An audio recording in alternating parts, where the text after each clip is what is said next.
Satisfied.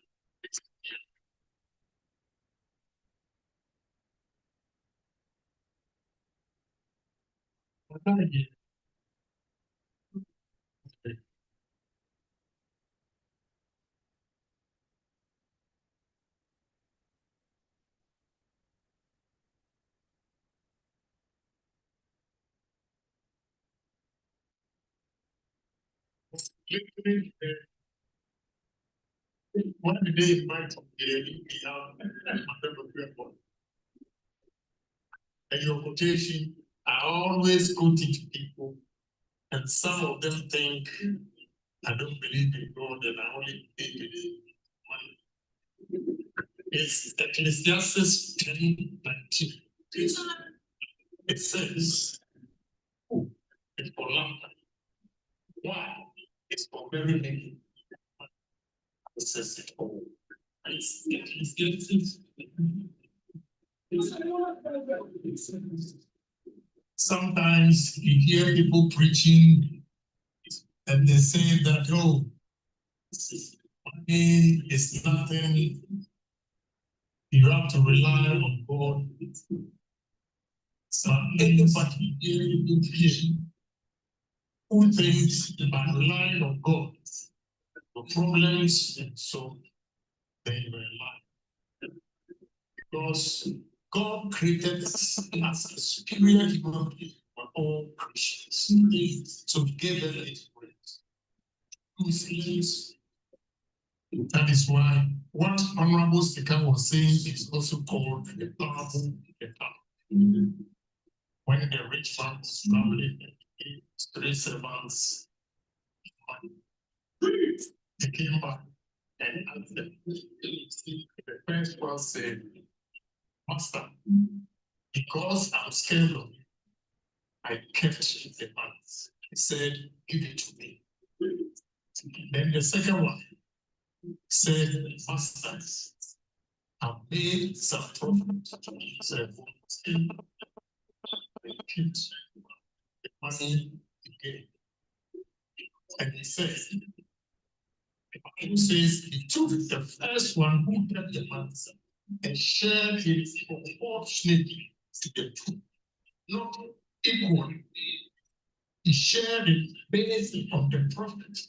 And he says to the first one. One day I was listening to Mr. Kokuba and Percy Pratt. When Mr. Percy Pratt quoted that in the Bible, it says that God helped those who help themselves. And Mr. Kokuba who said it's nowhere in the Bible. Indeed, it is not stated that God helped those who help themselves, but the significance of the parable of the talent indicates that God helped those who help themselves. You have to believe in God and ask for good health and long life. And the rest is up to every individual. You know, I listened to Madam when she was speaking. And 5 things, if you want to succeed in life, that you have to do. Every individual here should set goals for yourself. Set objectives for yourself. Set strategies for yourself. Set planning for yourself and fasting activity. When you put the plan together, the acronym is gospel. I see a lot of highly educated people who put two of them together, but they are never the same. Strategy and planning are completely. You can have a strategy and you can have planning as well. So you cannot combine strategy and strategic planning. You have the strategy and have the plan. Both are separate. So sometimes here that I stand before you today brings memory. When I was young, my father was the head teacher at Apatema. And I hear this long songs to Apatema. That time, there were palm wine tappers on the way after a river, a small river. Then you see these palm wine tappers. They are still there. Wow. So I'm 65 years. In that time, I was 9 years when I was sacked to go for my school fees. And I have to walk from back to my race to be a system all the way to Apatema to tell my father that I've been sacked from back to my race for not being my school fees. Yes. You know, from there, I was shipped back to my village as St. Shipped back because my father considered me as a wild boy. I never taken no for an answer. And I was always fighting. So he shipped me to my village, to my grandma. So I sang the common entrance at St. and went to that Sunday college. My first time at that Sunday college, that time from a sinful to Cables, at that point time the road was so bad, very dusty. So when I got to at Sunday college, took my trunk of the backseat, chocolates. No one felt by my appearance clearly indicates that one point of so a senior guy came to me, looked at me. My hair was brown, the eye, everything brown. Then he asked me, "What is your name?" I said, "Kwame Ijam." "Where are you from?" I said, "Asifus." And he asked, "Where is Asifus?" Before I said jump, and he shouted, "A FOMO, a FOMO." And we started classes. The masters will come to the class, and every student have to introduce himself. I went to secondary school at age 16. Whereas I have a daughter who finished John Hopkins at age 17. John Hopkins University at the age of 17. Went to Ahafo College at the age of 16. That time, we have what we call all living certificate. So I'm a certificate member. So I was a tall boy. I was always at the back. They put the young ones, but one of my classmates came from Ahafo College at the age of 9. Very brilliant guy. He's a medical doctor at Yale University, Dr. Gatisa. And I was 16, so can you imagine? So he was 10 because then he will be 60. He has invited me to his 60th birthday, and I'm 65, so he was 10. And came to form one. The self was the best. When the masters come to class and ask a student, "What is your name?" and you get out the bench. Then at the before it gets to my team, all the young ones will turn at me. What is your name? I'll say, I'm your Jabon. I'll go down, the bishop down. Bishop Oswald, brilliant guy, and always easy. Then you shout from the front. What the Jabon? I'm the block for Jermaine. Then they all stand laughing. And here we are today. Here we are today.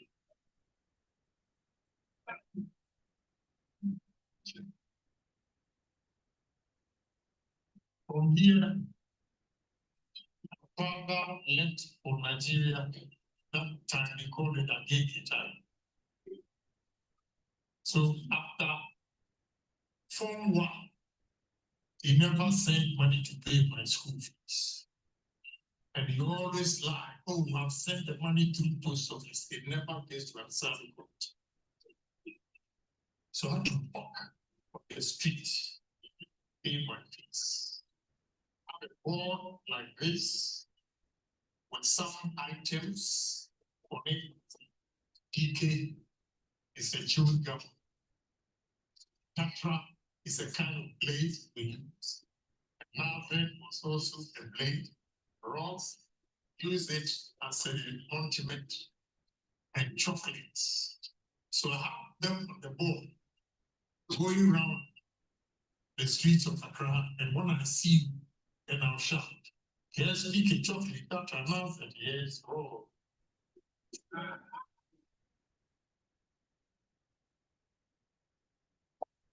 The chocolate that announce that yes, oh. From there, I graduated, oh, I scaled up what I was doing. I started trading whilst I was in school. I was going to Nigeria to sell bats. I will buy it from a lady. I know the various things. Who must store them. Then take it to Nigeria, Lagos, sell it. Then I'll use the money to buy spare parts, Peugeot parts. Nigerians were assembling Peugeot cars. So we have a lot of spare parts. And I'll use the parts money, buy Peugeot parts, then bring it to Ghana. Accra, Adabrata, there was a Nigeria Airways office behind it. There were Peugeot parts dealers. So when I finished sixth form at William Secondary School, my last day, I was robbed in Nigeria. I sold the bags, got the money. Apparently, they were monitoring me. I got to Jankara Market, where I was going to buy the parts. Then 4 guys approached me. 5 guys approached me. One said, show the bag. I'm a custom officer. So I asked, that time, Ghana will go to Nigeria on that visa for 90 days. So I asked the guy, thought I wasn't dedicated. I asked him, if you're a custom officer, what are you doing in this market? Well, before I said that, they bundled me into a tax. Through my left at the back, to my right. And the guy reported to be a custom officer was in front. I didn't know where they were taking me. So on our way, they asked me, do you know anybody? I said, yes, my father is a teacher here. Where is he? He was somewhere else that I don't even know. So they started searching. Then I asked the guy, if he said they're a custom officer or a police, why would you take my money from me? Then he said, one from my right said, now my organic worker comes. He gave me a slap. So we got to a place, those on my left shifted to the right, push me to the door on the left, open it. And before I got out, they have taken all the money. So I asked them, for that, make it give me $5 for that. I remember this until my grave. I remember that what the Nigerians said to me. Say, Homo Ghana, God don't punish you, only would it means a Ghanaian, God will punish you. You're a madman for asking for my own money. 50 now go and take trouble. That is what he said to me.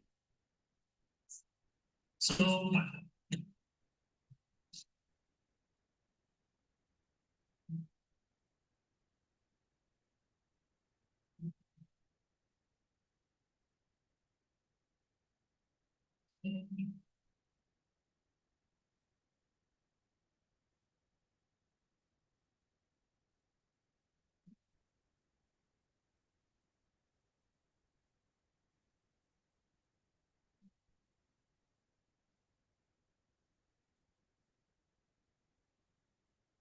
there was $5.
Somewhere.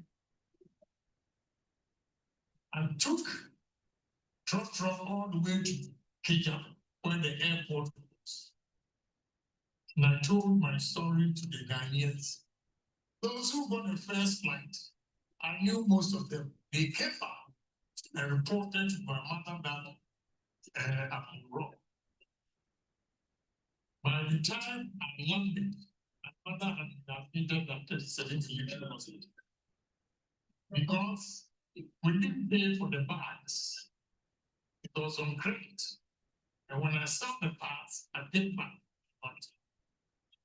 She didn't know when they were searching me, I had bought some of the spare parts. And they didn't take it. They only wanted the money. So they gave me the parts. But before my mother get to Accra, she was already at the 37 years. She was. That was the first time she had depression. I had to go and sell the spare parts, paid off the lady. The fact that it was my last trip, I was going to Germany. My ticket was ready. Wanted some pocket money, and I got robbed. Came back, sold the part, and paid the lady. I got my ticket. My ticket ticket was already, that was my saving. So I went to Germany. 1984, February 28th, and landed at East Germany, East Berlin, 29th February 1984. It was a leap year. That is the beginning of the struggle in Europe as well. In Germany, I was washing plates. At the same time, in the mornings, there's a shop called Promat. I'll do 2 hours. We'll clean the shop before it opens at 8. I start the restaurant, I start at 5 p.m. and close at 5 a.m. 12 hours straight. Then I'll take train also to Apple, where the Roman was, and wait for 2 hours. By the time I get home, it was about 11. And by 2, I was staying with a white old lady called Faustina. She would come and wake me up to clean the house. I'll be cleaning the place, but you see, it's sleepwalking, complete, or sleeping. All she says, Kennedy, you have to work. When you go to America, you go to school and at the same time work. And it really helped me when I go to America. I got to America August 16th, 1985. I started working at Zaro Bakery.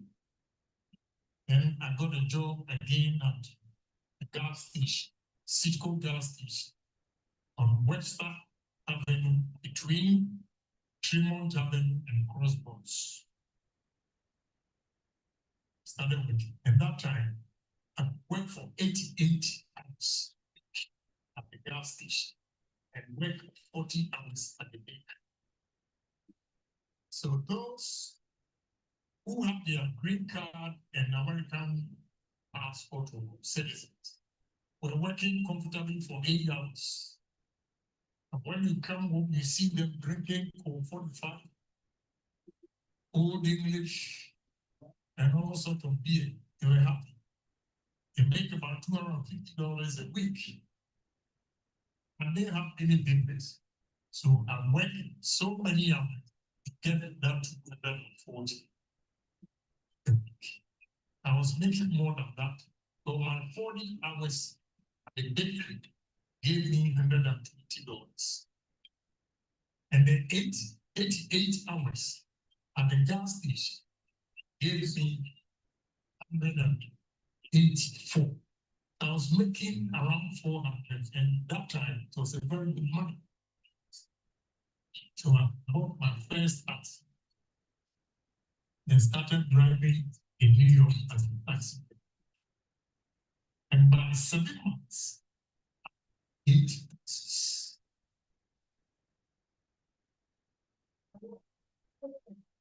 Because every month I saved $100 a day.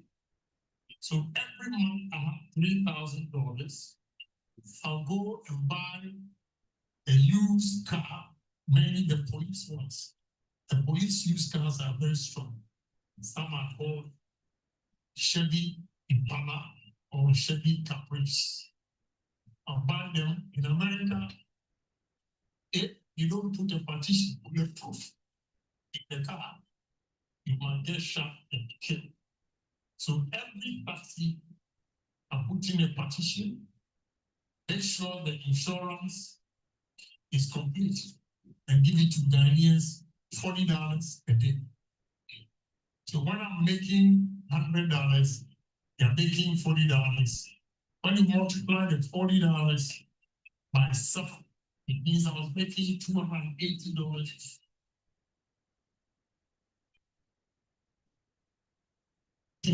So every day, I have $380 saved. That was when I bought my first house, April 1988. I was 28 years And I bought my first house for my mother and my stepfather. My stepfather never thought of it. So as an army officer, he never said when he went on pension. He went on pension, he stayed in barracks for 6 months and they threw him out. Now, when I heard of it, I gave money to Nazuma Nelson's manager, Mr. Asa, found the house for my parents. At the same year, I bought my house in New York.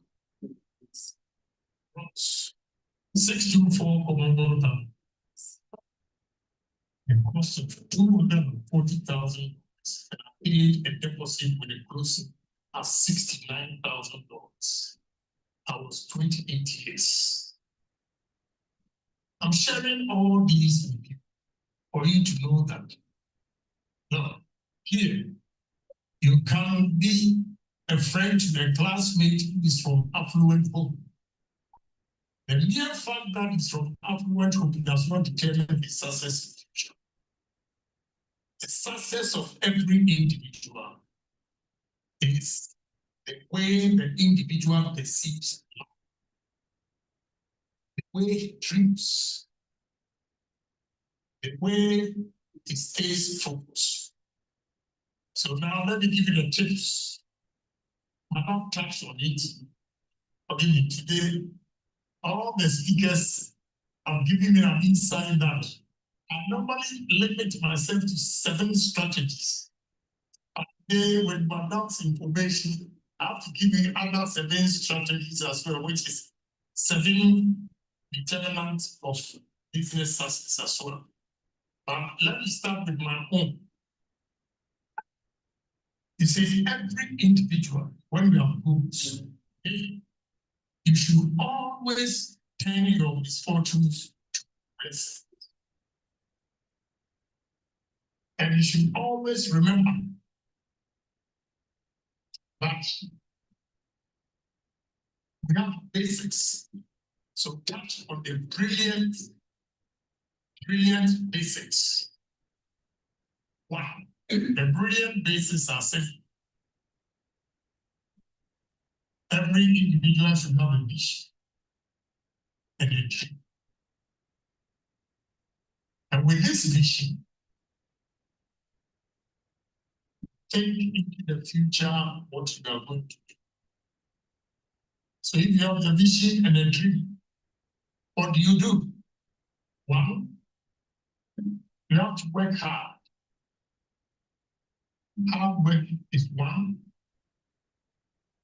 Example I gave, somebody works for 8 hours, 40 hours a week, and I was doing 128 hours a week.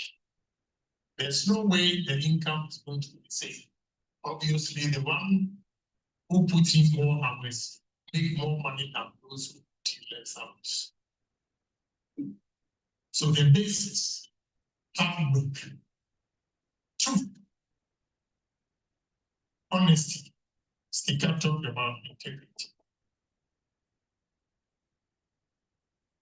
When you are honest, things come your way easily. Because nobody wants to deal with dishonest people. Say that honesty is success. But with this, what you need is whatever money, no matter how small it is, you have to save. So you should have ability to save money. You are here on campus. Today, parents are taking care of you. They give you money. So this money, one of the speakers was referring to, you're going to buy expensive goods. What I'll say is, you don't have to keep up the Joneses. Keeping up with the Joneses simply means you have a friend who comes from a rich home. He has a nice shoe, a nice bag, and your lender of last resort, you, a poor soul like myself, who want to get the same quality of shoe or bag, with your friend. No, it's a wrong approach. And everybody here who is not married, when you are working, you should be able to save 70% of your income. How do you do it? You know, the young ones, especially the guys, what you have to bear in mind that freedom is expensive. When you finish or complete college, then you have your freedom and leave home because you think your parents, they are too much. They don't give you the freedom. So you move. When you move, don't forget that you have to pay rent, you have to buy food, you have to pay electricity. All these things takes not less than 30% of your income. But if you stay with your parents, all these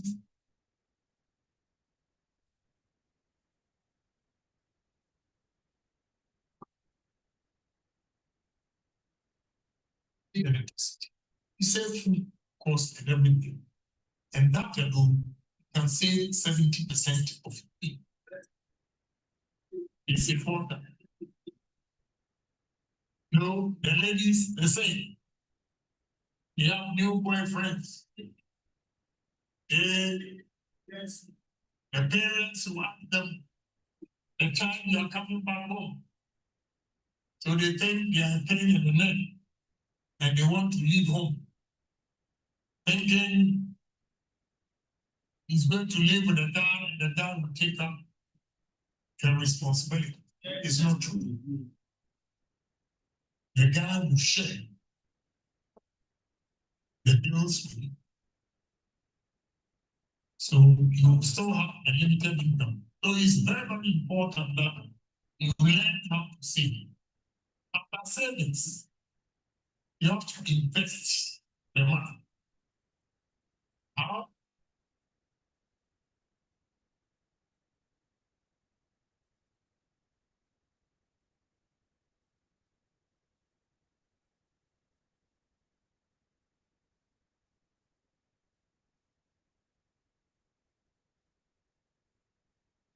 Who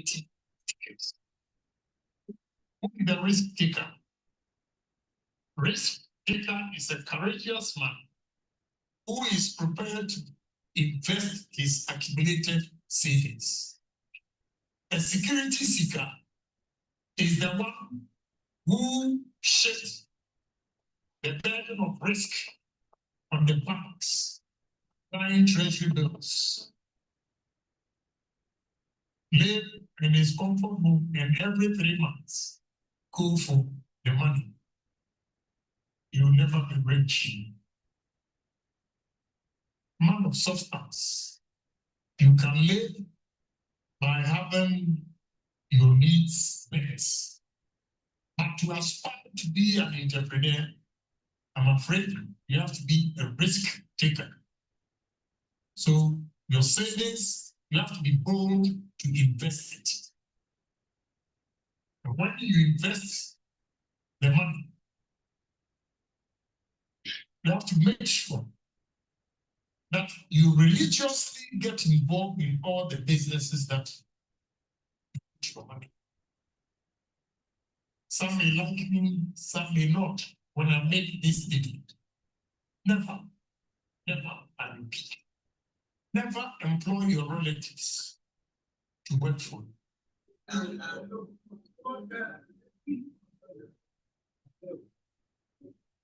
You know, this side of the world, your brother, your sister, your cousins, when you employ them, they take advantage of your leniency and mess up the business. And when you fire them, you become the most unpopular person in your family. So to avoid that, build your business with people that you don't know, so that when they make mistakes, you fire them. So that your business will thrive. It's very, very important. When you are doing business, put religion aside. You can work 6 days in a week and go to church.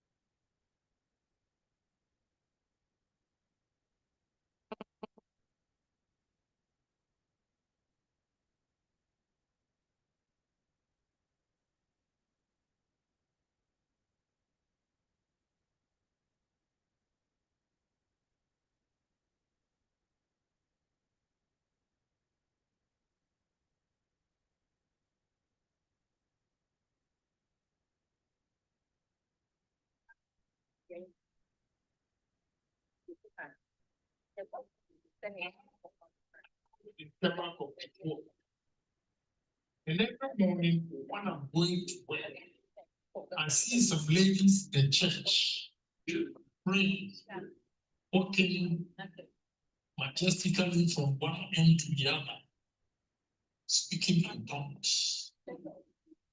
And I asked them, so how do they eat? How do they eat? If the church was formed on the basis of money, that is where Ananias got punished. Or the asked the members to sell their properties for them to get money to build the church. And Ananias had some of his money. They got to know. Don't get me wrong, go to church on Sunday. If you are 7 days Adventist, you go to work on Saturdays. I don't have a problem. But 24/7, if we are speaking tongues in the church, manna will come. Yeah, manna will not come. And again, humility. You have to be humble in your dealings with people. If you are called your customers with respect, you lure them to come to you constantly one product. So when you have faithful, constant customers, your business will prosper because you have the market. So your reception to customers that come to you also determine how your business will succeed. Then every individual should have a foresight. Should have a foresight. Dream big. Do things big. Let people know that, yes, you are capable of doing this. When you begin to tell friends your dreams, all they'll say to you, maybe you could get it. The moment they say, that should challenge you to make sure whatever you say to them comes to pass. I said earlier on, turn your misfortunes to blessing. And one example is, maybe I have a terms of it, I don't know. But a poor guy like that always had beautiful girlfriends. But anytime they came to my house, they left me, they were disappointed. Because one of them came to my house and my stepfather's furniture, one of them, the leg was broken. And he just fixed it there. I forgot and asked her to sit. No, when she sat, then, the care did, and she was exposed. I was embarrassed. But she felt I set her up because she had not seen poverty before. This one went. It ended when he was waiting. Some people is what I need.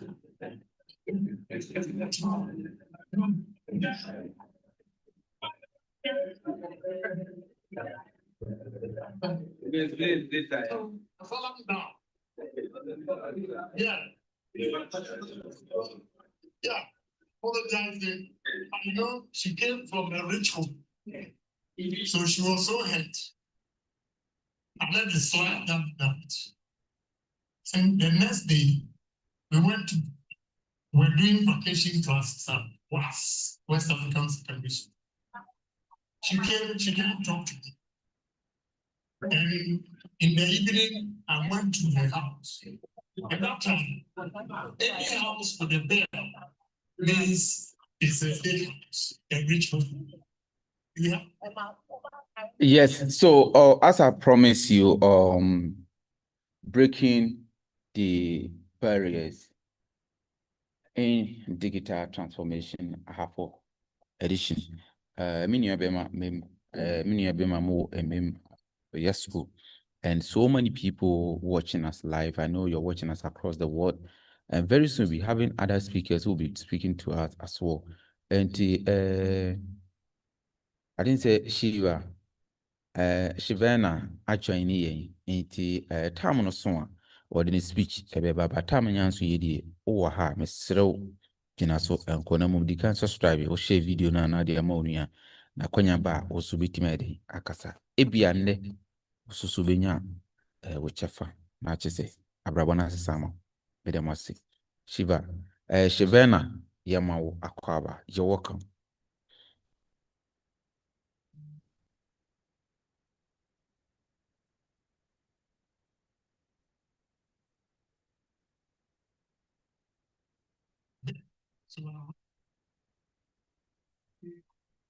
So one again. So I think to myself, one day I will be somebody.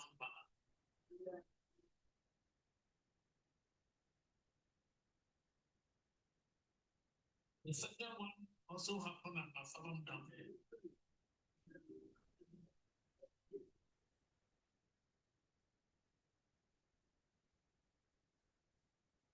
It was so beautiful. This is for books for her to use. And one of the books was written by a master here at Albania. The course made is by the course made is Tia Albania. The master they wrote that. So I've gone to sixth form, lower six. I was the happiest guy on that sixth form, going there majestically with my guys. When I entered the house, where she always sit with me, there was one handsome guy, to be honest, he was handsome. Well cut hair, he was older than me. So obviously, they were rich. That day, the lady, I sat with her sisters for almost 3 hours. She never spoke to me. So that book, and she told the sister to go and look for it. She couldn't find herself. Let me go. So when the sister saw the scene, she was also embarrassed, so she decided to escort me. On my way, I told her, tell your sister, one day I will be somewhere. Know how I was going to be successful, but I stayed focused. It said that am I a show? One day.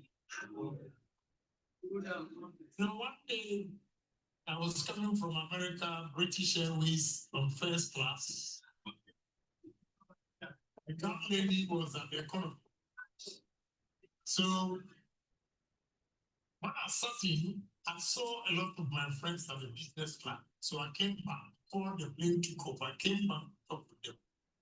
Then the lady waved at me. So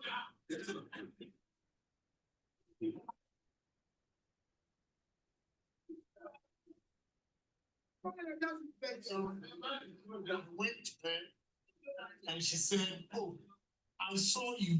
I wanted to come to where you are. They said do not allow. And I said, are you a Christian? You read the Bible. You remember Lazarus and the rich man.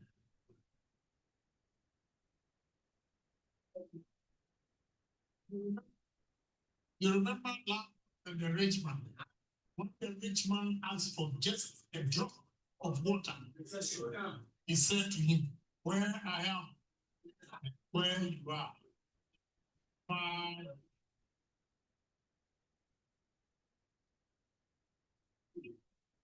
Maybe they could have allowed there if she was in business class. But economy, you cross business class and come to first class. Told Janet, told me one day,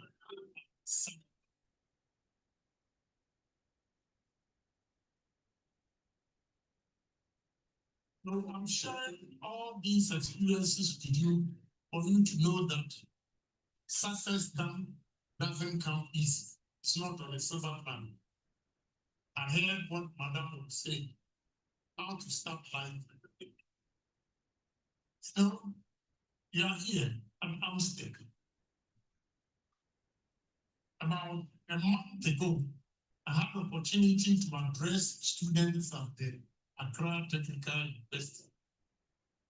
And I was so sad when a young man said, the impression Ghanaians have about those the technical universities is that they think those who do not do well in SHS exams are the ones who go to technical school. I listened to Professor enumerating the courses you offer here. I want to assure you, if Ghana, you are the future.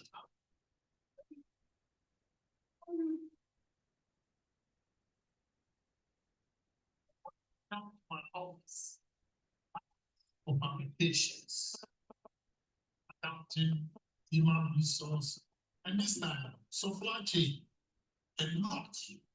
You seldom. I have a house in Tema Coptic 12.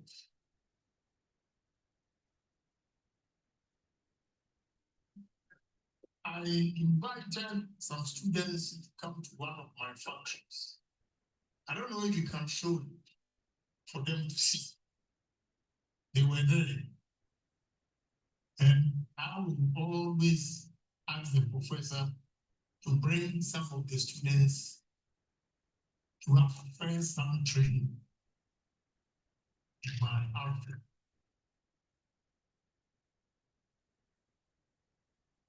I took them there.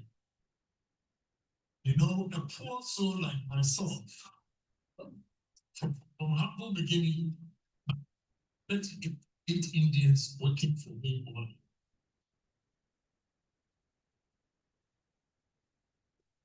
This is the steel plant that we are fixing the machines. And why the future belongs to you is that all the things you see there, the metal weights, steel weights, everything are done by us. And only sometimes what I will treat the professors here to do is that I assure you that this time we have a lot of technicians who can fix equipment. What we left or what we lack is building our own air conditioning factory, building all these steel plants ourselves. That is what we lack. So we should begin to concentrate on that. The metal works, that's where the money is. You know, I happen to have a business where I have a lot of educated people, those who did the humanities. The highest pay is about 7,000-8,000 after taxes. And I have plumber who can work on my house and charge me 2 million cedis. Now, 2 million cedis, take 10% as his profit. Is 200,000. When you multiply 7,000 by 12, a year is 84,000.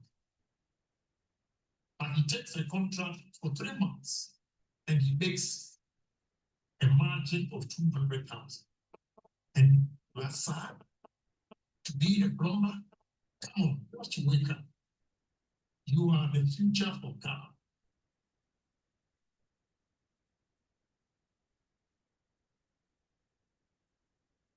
Electrical engineers who come there, take a contract, they make millions. Have a gentleman, my new co-store, the glass work alone, he charged me 5 million to do the last week.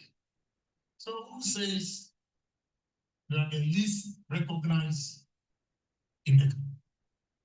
You feel so because we don't set our priorities right. If we set our priorities right, we pay special emphasis on the technical side. That's where the money is. So I say this to encourage you to keep faith alive and stay determined. And one day you succeed and go.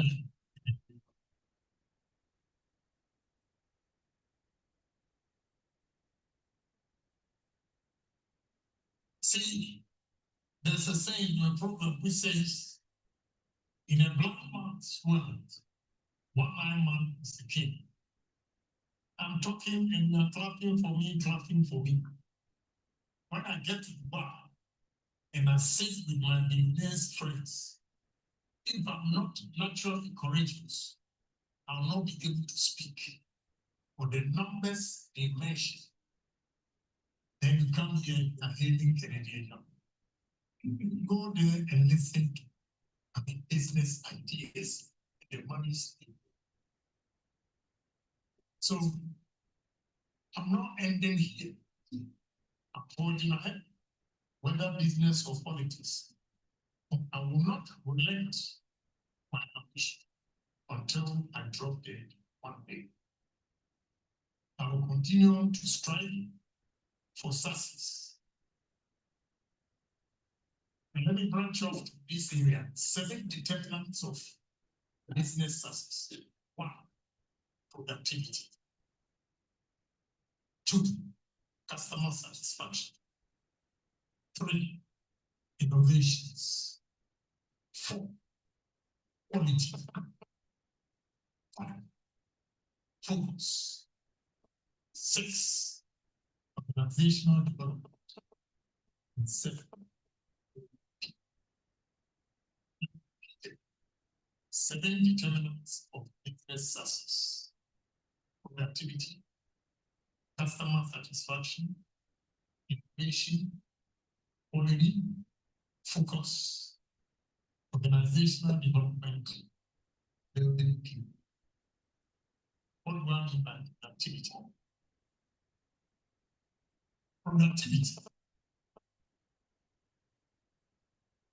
is the key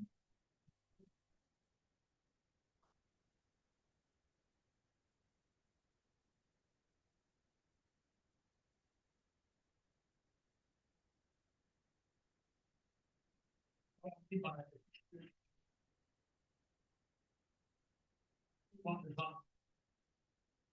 have a business partner who has established tomato factories in Senegal, Gambia, Guinea, and Cote d'Ivoire. They are now coming to Ghana here. In Senegal, when I first went there, 1 hectare of the land, they were producing 15 tons of tomatoes.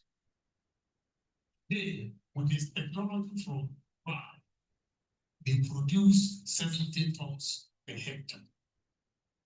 So with the economies of scale, in terms of productivity and production costs, the one who is able to produce 70 tons per hectare obviously has a cheaper cost of production.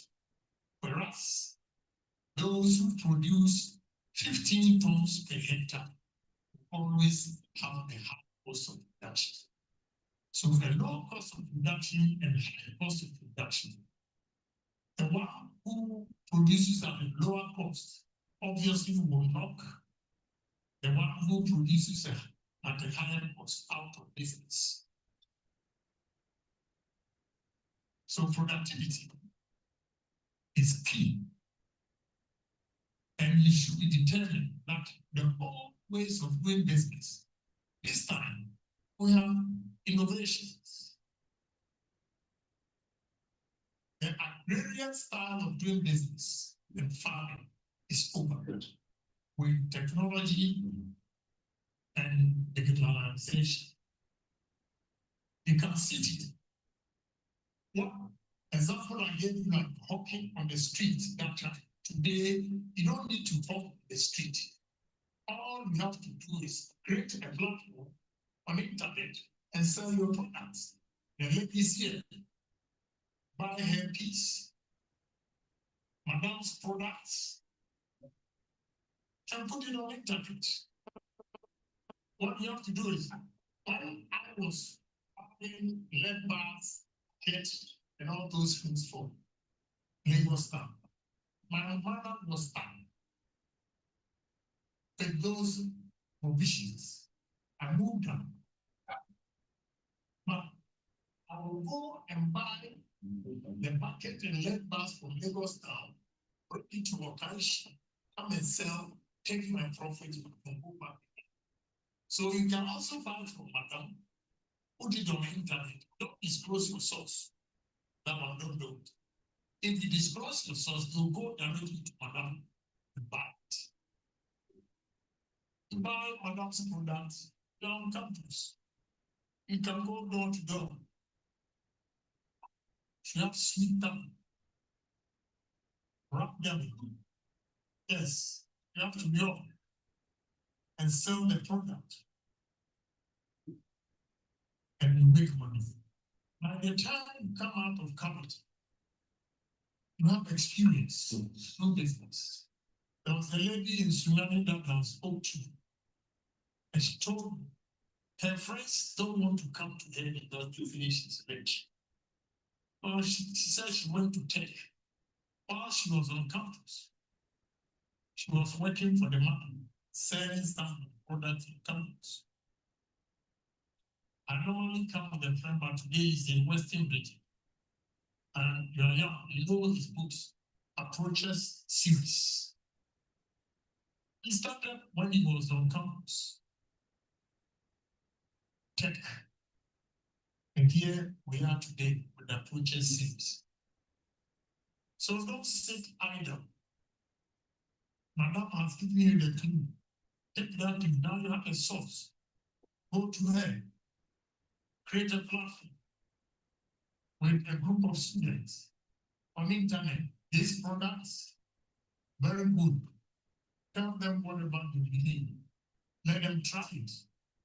Sometimes we Ghanaians don't make money because our marketing strategy is completely wrong. And Madam hit that right on the nail. You always, if you want to sell your products and be the market, in the early stages of your company, give up free some of the items for people to test. And when they test them, they will go back and tell the story. And through the storytelling, you get customers coming to you all the time. And that's how it is. So give out really some few items for people to test. And the results yield for you to give you confidence to go and buy to sell. Another important thing is the customer satisfaction. What I mean by customer satisfaction is you should always ask questions of your customers. Which product is good and which of them that you think you need improve? Skills. I I invited some students to come to one of my functions. I don't know if you can show it for them to see. They were there. And I would always ask the professor to bring some of the students to have first-hand training in my outfit.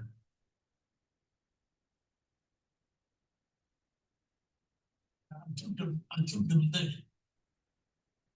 You know, a poor soul like myself, from humble beginning, now 38 Indians working for me.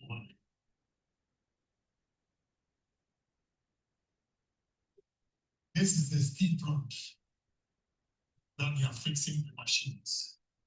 And why the future belongs to you is that all the things you see there, the metal weights, steel weights, everything, are done by guys.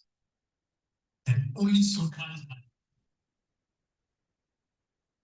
what I will treat the professors here to do is that I assure you that this time we have a lot of technicians who can fix equipment. What we left or what we lack is building our own air conditioning factory, building all these steel plants ourselves. That is what we lack. So we should begin to concentrate on that. The metal works. That's where the money is. You know, I happen to have a business where I have a lot of educated people, those who did the humanities. The highest paid is about 17,000 after taxes.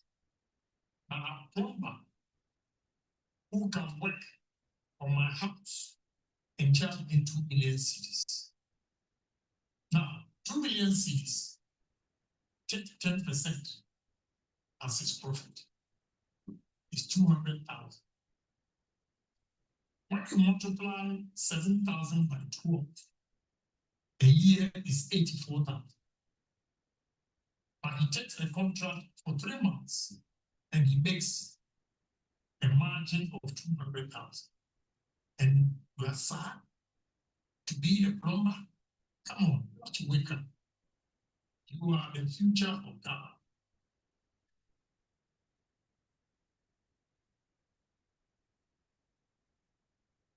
Electrical engineers who come there, take a contract, they make millions.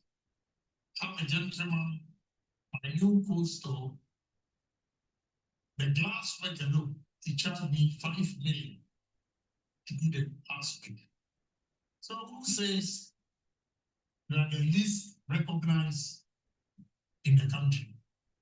You feel so because we don't set our priorities right. If we set our priorities right, we pay special emphasis on the technical side. That's where the money is. So I say this to encourage you to keep faith alive and stay determined. And one day you succeed and be like Kennedy Japan.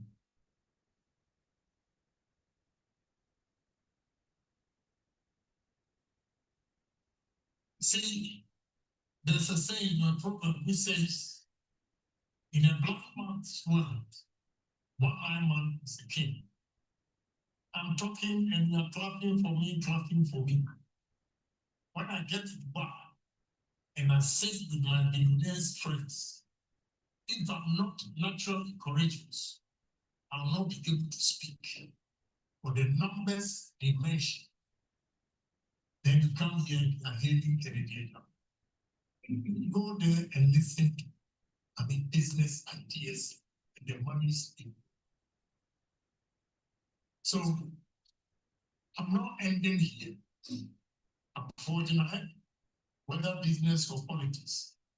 I will not relent my ambition until I drop dead one day. I will continue to strive for success. And let me branch off to this area. 7 determinants of business success. 1, productivity. 2, customer satisfaction.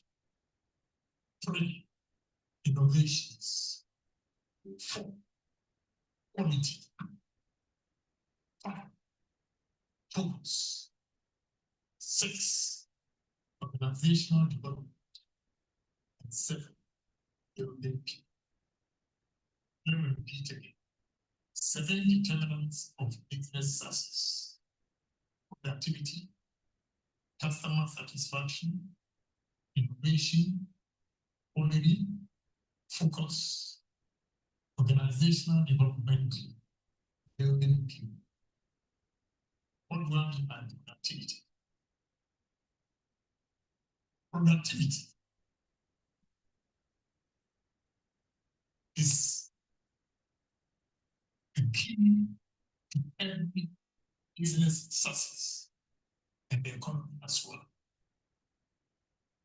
We need to produce with efficiency. What I mean by efficiency is, I'll give you one example. I have a business partner who has established tomato factories in Senegal, Gambia, Guinea, and Cote d'Ivoire. They are now coming to Ghana here. In Senegal, when I first went there, 1 hectare of the land, they were producing 15 tons of tomatoes. Here, with this technology from Y, they produce 70 tons per hectare.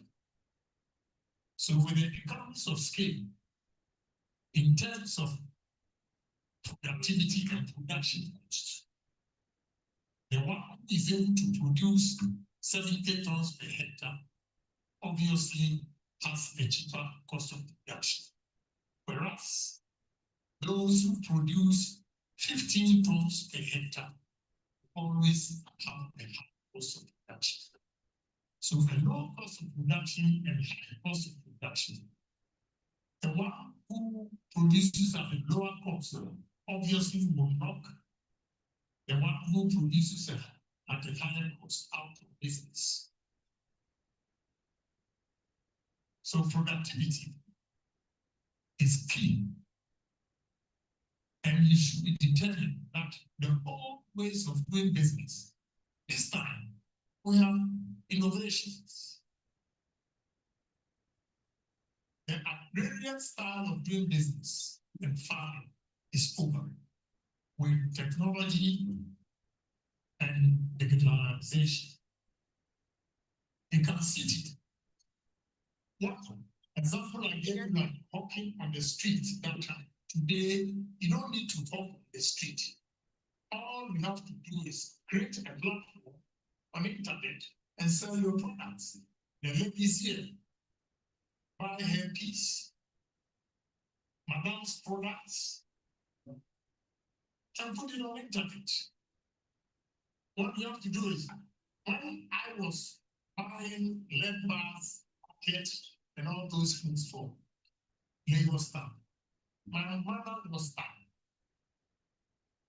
with those provisions. I moved on. But I will go and buy the bucket and lead bars from Lagos Town, bring it to Wakaishi, come and sell, take my profit, and go back again. So you can also buy from Madam, put it on the internet. Don't disclose your source.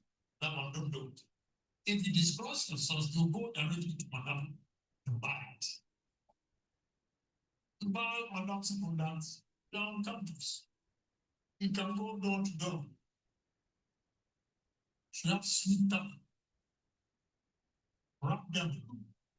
Yes, you have to be on and sell the product. And you make money. By the time you come out of college, you have experience, no business. There was a lady in Sweden that I spoke to. And she told me her friends don't want to come to her because they feel she's rich. Well, she said she went to tech while she was on campus. She was working for the man, selling some products on campus. I normally come with a friend, but today is in Western Britain. And you're young, you know his books, Approaches series. He started when he was on campus. Tech. And here we are today with Approaches series. So don't sit idle. Madam has given you the clue. Take that clue. Now you have a source. Go to her. Create a platform with a group of students on internet. These products, very good. Tell them whatever you believe. Let them try it. Sometimes we Ghanaians don't make money because our marketing strategy is completely wrong. And Madam hit that right on the day. You always, if you want to sell your products and be the market, in the early stages of your company, give up free some of the items for people to test. And when they test them, they will go back and tell the story. And through the storytelling, you get customers coming to you all the time. And that's how it's. So give out really some few items for people to test. And the results yield for you to give you confidence to go and buy more products to sell. Another important thing is the customer satisfaction. What I mean by customer satisfaction is you should always ask questions of your customers. Which product is good and which of them that you think you need in things. I invited some students to come to one of my factories. I don't know if you can show it for them to see. They were there. And I will always ask the professor to bring some of the students to have first-hand training in my outfit.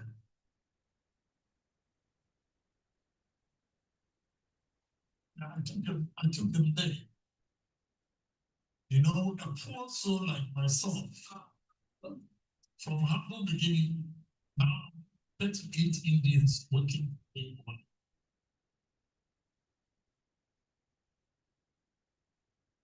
This is the steel plant that they are fixing the machines.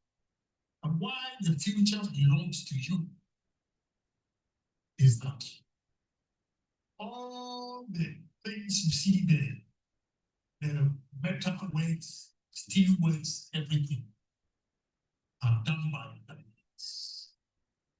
And only sometimes, what I will treat the professors here to do is that I assure you that this time we have a lot of technicians who can fix equipment. What we left or what we lack is building our own air conditioning factory, building all these steel plants ourselves. That is what we lack. So we should begin to concentrate on that. The metal weights, that's where the money is. You know, I happen to have a business where I have a lot of educated people, those who did the humanities. The highest pay is about 70,000 pesos. Who can work in million cities? Now, 2 million cities, 10% as its profit is 200,000. When you multiply 7,000 by 12, a year is 84,000. But he takes a contract for 3 months and he makes a margin of 200,000. And you are sad to be a plumber. Come on, just wake up. You are the future of God.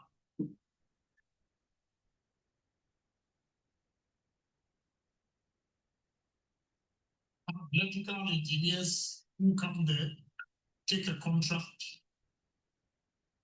they make you then satisfied with your product. No matter where you are, you always come to me. And in business, if you are going to succeed, nothing beat permanent customers. I have a new plant that will produce water bottles, juice sacks, and plastic bags. I ordered a container to a friend, 103,000 Ghana cedis to bear in Ghana. Now she has introduced 7 businesses me or giving me 7 customers. See, in the near future, within 3 months, the 103,000 that I spent on her for advert in Germany, within 3 months, I'll get the money back for my property. So you should have that free mind marketing strategy to say that I'm going to give out something free for people to test. And when they are satisfied with it, they'll come back. So with customer satisfaction, you should always ask questions. I'll give you one example. This jeans here, I bought it about 6 years ago. The zip is still the same. All my African wear, the zip, unless the top is long, if not, you see the zip open, I can't proceed. Meanwhile, the cost of the African product that I buy is even more expensive than the jeans.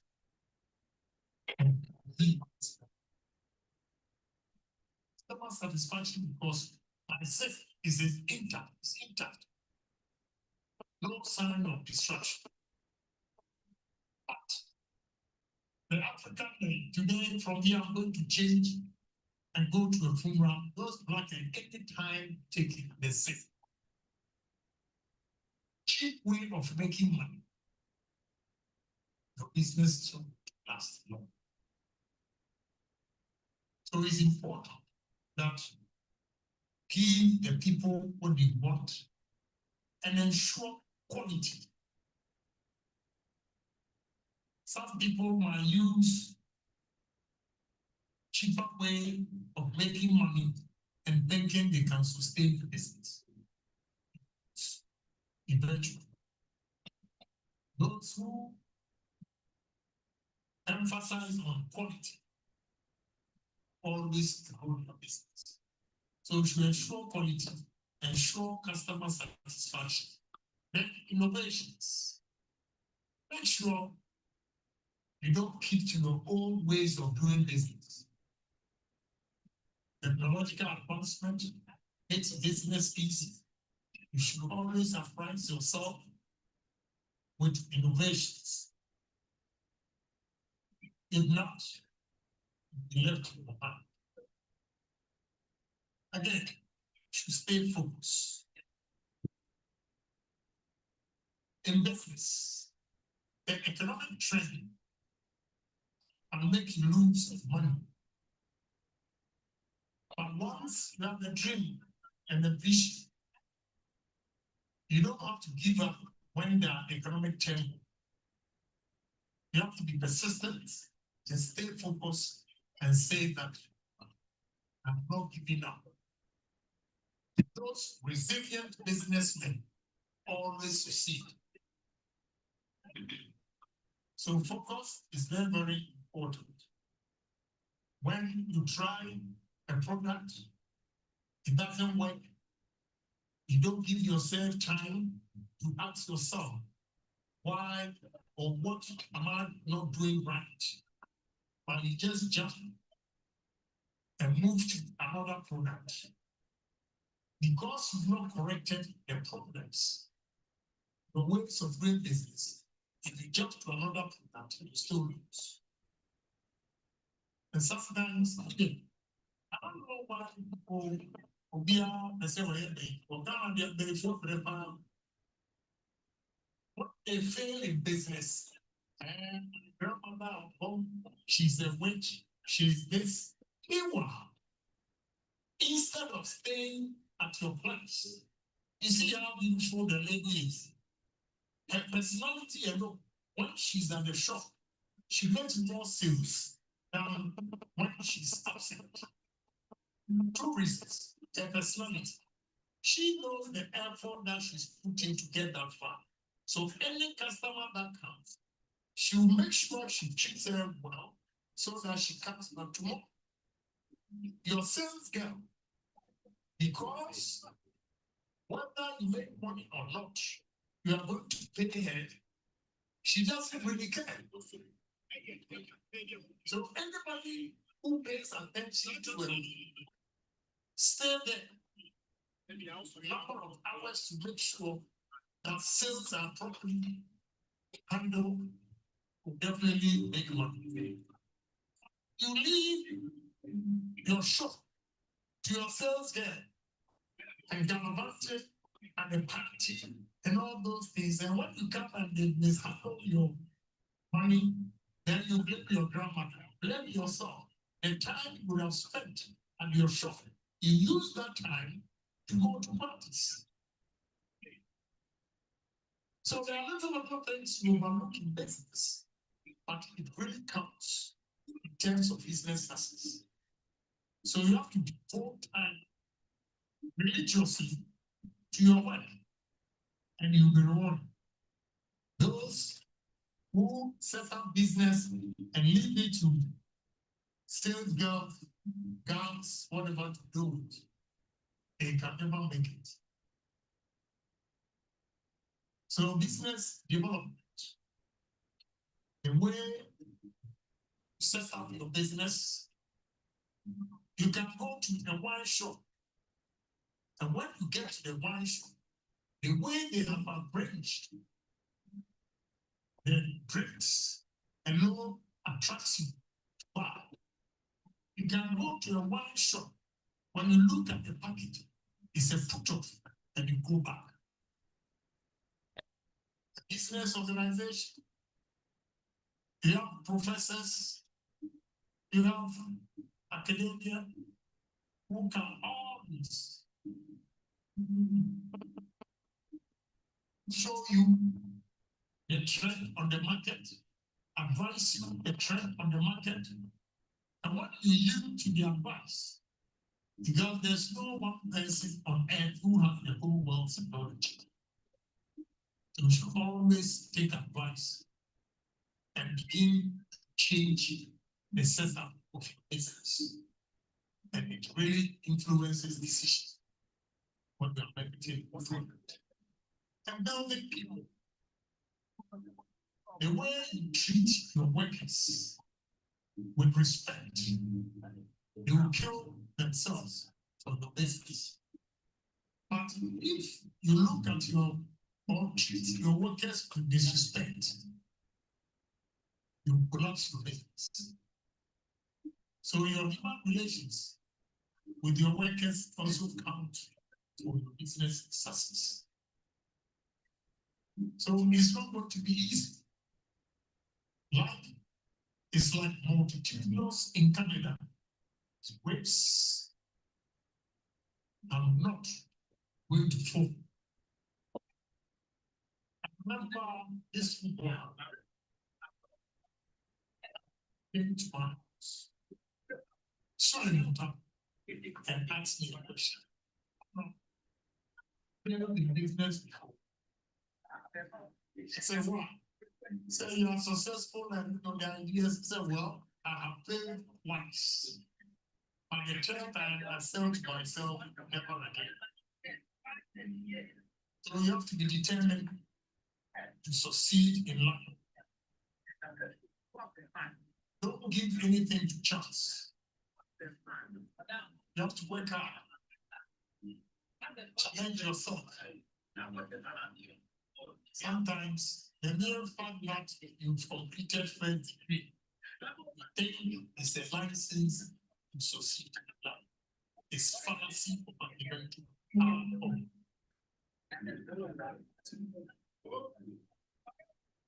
It is individual determination, individual's dream, individual's focus that will determine his success.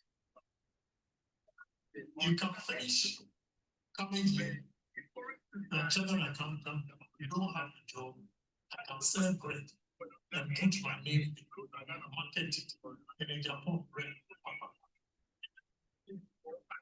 There's bread. And the mere fact that you see me selling the bread, you see the number and by income, the more that the one sitting in the office, cool air condition. So we have this country. Students come out and they work that office way. Try and do something. Try and do something. So there is nothing self-gratifying like doing your own business. Initially, you're fortunate to get employment, save money, but make sure you say to yourself that one day you are going to be your own man. And enough is enough your paycheck. But when you set up goals and follow into religious, it will surely come to pass. So young men and women, I share this experience with you for you to know that life is not as easy as you think, because today you have seen and you have heard. Okay, the girls that disappointed was a challenge to me, never to it. In those days, now I'm mature. When I was young, I would break the finger and the women were there. That's when I started doing my business. Those days, I told them, I really have confidence to go. They approach me because of my hair. You know, disappointed when they came to my house. But here we are. So I'm saying that last week, school you're spending today for tomorrow. That's the same. For school you're spending today for tomorrow. That will be your skills. Be a risk taker, not a security seeker. Say after me, one day, I'll be somehow. One day, we got that.